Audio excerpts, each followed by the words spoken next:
You know, I see these videos on YouTube where people would talk about why I quit my 9 to 5 job with no plan. And then in them, they would talk about their reasons as to why they quit their jobs. Reasons such as how they didn't want to help build somebody else's dream and how that was like detrimental to their mental health and how they don't find that very freeing. And the typical reasons as to why they quit their job is because they want to pursue a career that they actually love or their passion or whatever. They want to do what they love. All of the typical entrepreneur mindset that I can actually relate to. I understand where you're coming from, you know, like you want to pursue your dreams, whatever. I don't care. The problem, however, that I see with these videos is that they low-key serve as a confirmation bias to the people who are actually wanting to quit their 9 to 5 jobs with no plan. Now I get it. There are certain situations where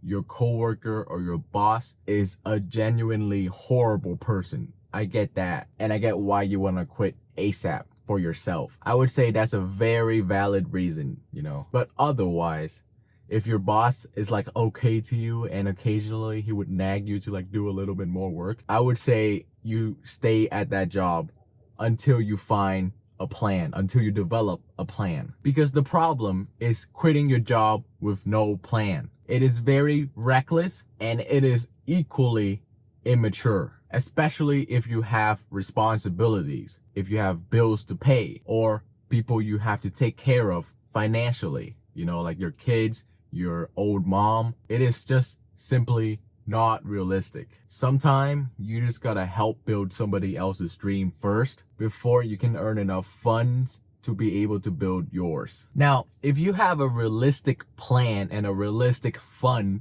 all laid out for you, you know, like you're gonna be out of your job and you're gonna be okay with it financially, well, good for you. But even then, maybe you should stay just so that you don't have to like be spending out of your savings or your emergency fund, you know, if you don't have to. Maybe like ask for a little bit less thrift while you're looking for another job, just so that you don't have to touch your emergency fund. That's the point I'm trying to get at. But if it's truly that horrible, then good for you, you know, at least you're financially okay. But if you just hate your 9 to 5 job right now and you want to quit it ASAP because of your belief that you're going to find another job eventually with no plan nor job lined up. Well, before we go into whether or not you should or should not quit, let's first determine whether or not you actually can quit. And here are a couple questions to ask yourself. First question, do I have a job lined up?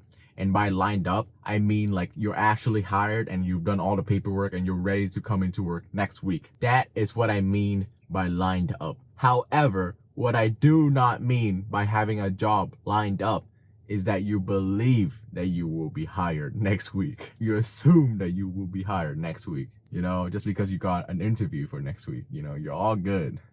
Hell no. And let's just say that if you do have a job lined up, does it pay the same or does it pay more?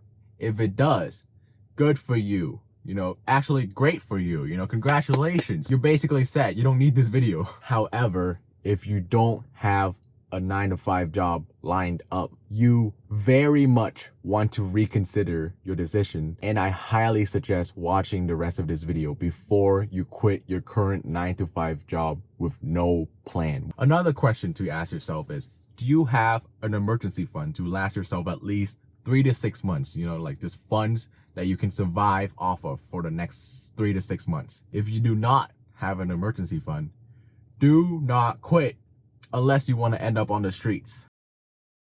On top of all of this, do you have debt, credit card debt, car loans, mortgages? If so, even with an emergency fund, I hope that when you made your emergency fund initially, you had taken all of your debts into account, like your monthly payments and basically all your debts payment. But even so, even with an emergency fund, it might tear apart your bank account if you do quit your job right now, because maybe you have new debts, or maybe your credit card free 0% APR interest promotional period is over and now you're actually charged a 21% APR interest every single month in your payments, and now you have to pay more. Given all of these reasons, even with an emergency fund, having no job might tear your bank account and rip it all apart if you quit your job. Another question to ask yourself is, what are your options for healthcare or dental care once you quit your job? If you don't have a job lined up, how likely will you succeed into getting the job that you actually want after you quit your job? How confident are you in that? Are you sure you will get in? How will your decision affect you or your significant other or your kids if you have kids? How would it affect you guys financially? Are you mentally and emotionally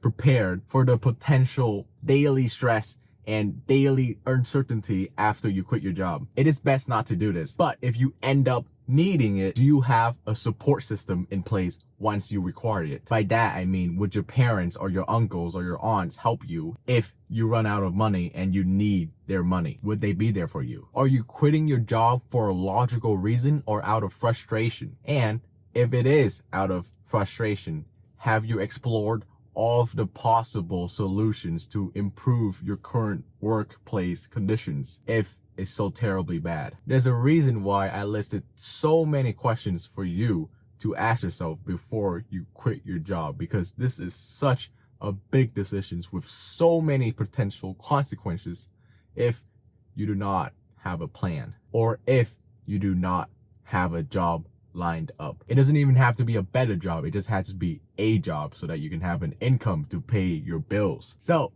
let me ask you again. Are you sure you want to quit your job still? Okay, fine. You still want to quit your job. Well, I hope and pray that you have a job lined up. But let's just say hypothetically, if you don't have a job lined up, well, so you really want to quit your job without a job lined up. Fine. But assuming that you have an emergency fund lined up, which statistically only 44% of Americans actually have an emergency fund. So it's kind of unlikely for me to assume that you have an emergency fund. But let's just say that in the second best case scenario that you do have an emergency fund lined up. The first case best scenario is that you have a job lined up. This is the second best case scenario. It goes down from here. So now let's just say that in your emergency fund, you have 20K of emergency fund, because that's what people online tell you to do.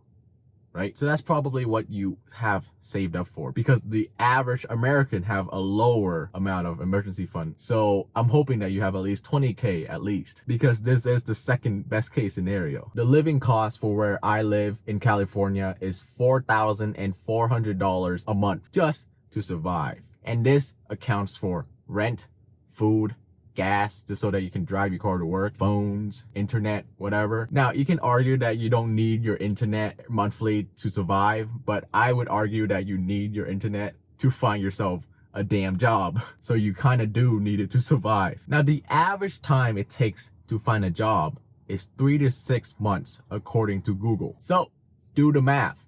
I'm Asian. I got you. The cost of living will tear through your emergency fund after the first 4 to 5 months. So by the time you probably find yourself a job, your emergency fund, that 20K, gone. Wipe out of existence. You know, like you may have spent 10 years saving up for that. Well, it's gone in less than 6 months. Hi, this is Bill from the future right now, and okay, my bad, okay?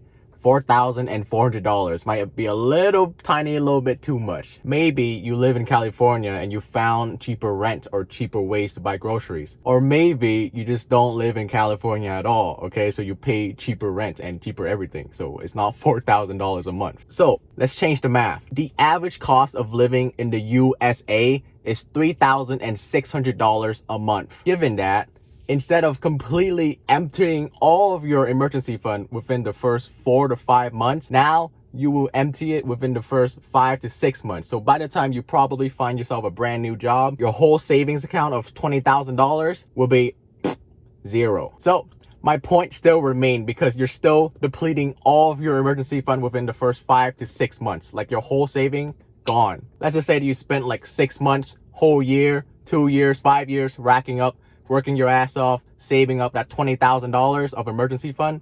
Well, it's all gone in just as quickly as 5 to 6 months, just from surviving. Anyways, Future Bill out. Some people in the comment section of my video where I talked about why can't I find a job in 2024 have claimed that they have been jobless for the past 1 to 2 years. It might be possible that you will be jobless for 1 to 2 years. Now, maybe these people are the extreme scenarios, you know, or maybe the solution is to leave California. I don't know. But the fact remains that it might just take you more than 6 months for you to find yourself the next job so that you can just work. How are you going to live after 1 year if you're going to be jobless for the whole year? You have to be ready for that, especially if you have kids or people that you feel like you have to take care of, or if you're legally have to take care of. So instead of the recommended 6 months emergency fund, you probably need a 1 year emergency fund, you know, for the worst case scenario, because otherwise you're going to be ending up on the streets with your family if you have a family. So let's just go with the earlier scenario that we made up together. Let's just say that you live in California and you have been jobless for the past 6 months and you still trying to find yourself a damn job. At this point,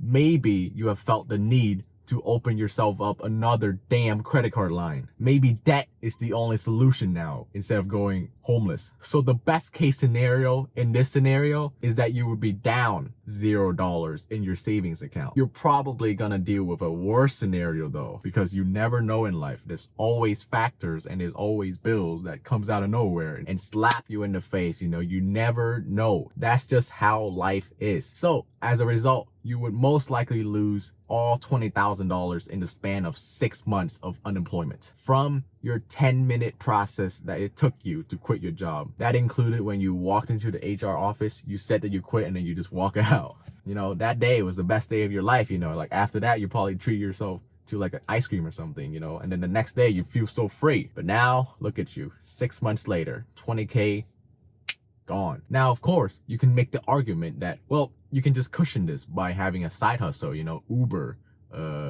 online business, online coaching, Fiverr, and then you can just make it up. Well, good luck making $4,400 a month from your side hustle that you started 6 months ago. It's called side hustle for a reason. You'll be lucky to make yourself $100 a month. And additionally, during this time, your car might break down, your phone might break, your water pipes might break down or burst, food might go up because of inflation, rent might go up because of inflation. You would ultimately be losing money. But instead, you know, if at the beginning, if you had just hadn't quit, if you had just stuck with this job and continued to work at this job and pay your bills and search for another job after you get home, after you work or whatnot, and if you had just played the long game and just wait 6 months before you found another job, you would still probably have that $20,000 sitting in your bank account waiting to be used. And just to further emphasize my point, if you had invested that 20K before you quit your job 6 months ago and you had just left it there in an index fund for 6 months, you would be 1K richer by the end of the 6 months. So you would have $21,000. And if you just keep the $21,000 there and just wait another 10 years, it would more than double and it would turn into $51,000. You get the point. $51,000 sounds a lot better than negative $20,000. Now, all of this is assuming that you do have an emergency fund. You know, this is second best case scenario. And it is also assuming that you are single. If you have a spouse, if you have kids, if you have people that you feel obligated to take care of, or if you legally have to take care of financially, well, to say the very least, the cost of living for $4,400 a month that I had mentioned earlier, that is just the beginning. That is the best case scenario. Now, let's dive into the third best case scenario, which is basically the worst case scenario. Let's just say that you do not have an emergency fund, but you still really badly want to quit your job. Well, unless your dad is Jeff Bezos, I would highly advise you to please do not quit your job. But let's just say that you still want to do it, you know. You know for sure, 100% that your future will be achieved. You're young, you know, make all the mistakes you want. No emergency fund, no job lined up, no nothing, you know, let's just wing it. You're young, you know, make all the mistakes you want. Boom. Okay, well, in this scenario, this is what your life is probably going to realistically look like. For your first month, let's just say that even if you have 1K in your savings or checking account or whatever, your first option is still probably going to be charging your rent onto your credit card or your food or your necessities on your credit card. And maybe open up more credit cards once you run out of funds from your previous credit card. You know, once you max that one out, open up another one. And yeah, just keep doing this until you have like 4 to 5 credit cards maxed out. And then you're like on your 3rd or 4th month of having no job, no income. By this point, just keep opening up credit cards. Just keep watching those APRs, interest racking up, you know, just watch those balances rise up alongside with your APRs rising up. That's what they mean by you always have to go up in life, right? At this point, you might as well use this scenario in your resume if you were to apply to become like a banker with your credit card bank, because this is loyalty and they will surely hire you on the spot. And, you know, keep doing this, you know, because you don't want to end up on the streets. And once you can't sign up for another credit card because your credit score is so horribly low, well, maybe this is the point where you sell your 2003 Toyota Avalon, and then you will have enough funds to pay 1 month of rent. Another month of not being homeless. What a blessing. How will you drive to work though, you may ask? I mean, you gotta pick. It's either you take the bus or you walk to your work in the future, or you end up on the streets. Pick your poison. And then once you finally found yourself a job after 6 whole months, I mean, by now you would have negative $20,000 in credit card debt plus no cars. You probably didn't initially dream of being in a negative $20,000 hole and having no car. But hey, it's okay, because now, well, you have your dream job, at least momentarily, because it might seem like it's your dream job right now, but like maybe after 6 months at this job, you might end up in the same place or in the same mindset that you had with your previous job where you thought it was in your dream job. That's why you quit it, right? So what's to say that this is going to be your dream job and not your previous job? You know, like, you never know. You know, it might seem like your dream job right now, but like after 6 months, would it be your dream job? What is your dream job? But hey, all that matters is that at least it is your dream job now, temporarily. Do you still think it's worth it quitting your job with no backup plan, no emergency fund, no job lined up? Well, if you do, if you are still considering quitting your job with no backup plan, on top of all of this, have I mentioned that during the time of unemployment, you will be missing out on employment benefit? Have you thought about that? Such as healthcare, dental care, 401k investments, retirement plans, etc., etc. Additionally, during your time of unemployment, you will create a job gap for yourself. A job gap is when you basically don't have a job for like a certain amount of time period, which is like 3 to 6 months. Employers do not like that. And if you have a job gap of 3 to 6 months, your chances of getting hired will be reduced even lower. I do not know why employers don't like this. I don't make the rules, okay? And they still don't like this even if you have a valid story, unless you have a document proving that you were in like a coma or whatever. But that extreme example aside, as a result of all of this, the average unemployment time of 3 to 6 months might be bumped up to 6 to 9 months or beyond for your scenario, because of the job gap that you create for yourself when you're unemployed. And finally, stress. Unless you're one of the robots that is going to be stealing our jobs in the future, you will most likely be mentally affected from having no job and no income, and you will be affected mentally on the daily. And then eventually self-doubt questions will pop into your head. Questions such as, when am I gonna get hired? It's been 5 months. I ran out of my emergency fund and I still can't find a job. What should I do? It's been 4 months since I've been unemployed. Am I ever gonna find myself a job? What if it lasts more than 6 months? What if it's 9 months or 10 months or 1 year? A whole year? Nah, no way. Yes, way. When you think about it, quitting with no plan is so easy. It takes like less than a day to do that. But staying sometimes is harder, but sometimes it's more rewarding. It takes you 2 minutes to walk out of your office and saying that you quit your job and to never come back. It might feel awesome and freeing after you quit, the second after you quit. Trust me, I know. And the next morning after you wake up, it might feel so very freeing to know that you don't have to come in today and that you don't have to come in for the next week or next month or a whole year. It is so very liberating to know that you don't have a set schedule anymore. You know, you can finally do your unemployment things. But answer this question. If you can't find a job within the next 6 months, by the end of the 6 months, will you still be glad that you had left your previous job without a plan? You know, I hope you say yes to that question. I hope everything works out for you. It is your life after all. I'm just here to maybe change your mind if that's ultimately the right and best thing for you. And you know, this video applied to me too. Like, I was quitting my jobs left and right all the time a couple years ago. And now I've truly learned to value the stable income that I had for myself when I was working at my job before I got fired. The next time that I feel like I want to quit a job, I will be watching this video to remind myself that I need a stable income. I need income because I'm an adult now and I need to take care of my financial responsibilities. Comment down below and tell us what you're gonna do. I wish you the best of luck, and I pray that you ultimately find the right job for you. Anyways, that's about it. Bye.